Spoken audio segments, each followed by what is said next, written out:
Sir మీరు చెప్పినట్లుగా ఎన్నో విషయాలు ఎన్నో అని చెప్పి మనం మాట్లాడడం కదా. ఇక్కడ మరో కాంట్రవర్సీ క్వశ్చన్ ఏంటంటే, చక్కగా చదువుకునే పిల్లలు బాగా చదువుకుంటారు, మోర్ దెన్ 90% మార్క్స్ కూడా వస్తాయి, బట్ స్టిల్ వాళ్ళు సూసైడ్కి అటెంప్ట్ అవుతుంటారు. ఎందుచేత? అదే మనం చిన్నప్పటి నుంచి ఇంతకుముందు చెప్పినట్టుగా 2వ తరగతి నుంచి 3వ తరగతి నుంచి 4వ తరగతి నుంచి పరీక్షలు ఖచ్చితంగా 95%, 99% కావాలి. డాడీ చాలా కష్టపడుతున్నాడు నీకోసం, మీ మీద చాలా హోప్స్ పెట్టాము, ప్రతిదీ ప్రెజరైజ్ చేయడము, లోపల అకాడమిక్స్ కూడా అదే విధంగా ప్రెజరైజ్ చేయడము. నువ్వు చదివే పిల్లోడివి, ఇంకా నువ్వు చదవాలి, నువ్వు చదివితేనే బాగుంటుంది, చదివే కులమానం నీ భవిష్యత్తు అని నిరూపించడం వల్ల కొన్ని సంఘటనలు జరుగుతున్నాయి.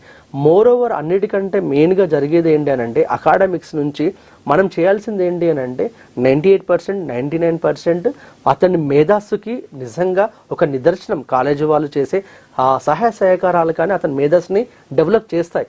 కానీ ఆ మేధస్సు 99 అయితేనే బతకగలుగుతావు, అది లేకుండా ఉండదు అని చేయకుండా అప్పుడప్పుడు ఈ మోటివేషన్ క్లాసెస్ కానీ అప్పుడప్పుడు కౌన్సిలింగ్ కానీ ఖచ్చితంగా సంవత్సరంలో ఒక 2 సార్లు పరీక్షలకు ముందు అండ్ చదువుకునే క్రమం దశలో ఒక్కొక్కసారి ఇలాంటి కౌన్సిలింగ్ కానీ ఒక మంచి ప్రోగ్రామ్స్ని కనుక కండక్ట్ చేయగలిగితే, యాక్టివిటీస్ని చేయగలిగితే, బ్రెయిన్ స్టార్మింగ్ లాంటివి చేయగలిగితే డెఫినెట్గా మార్పును మనం చూడగలుగుతాం.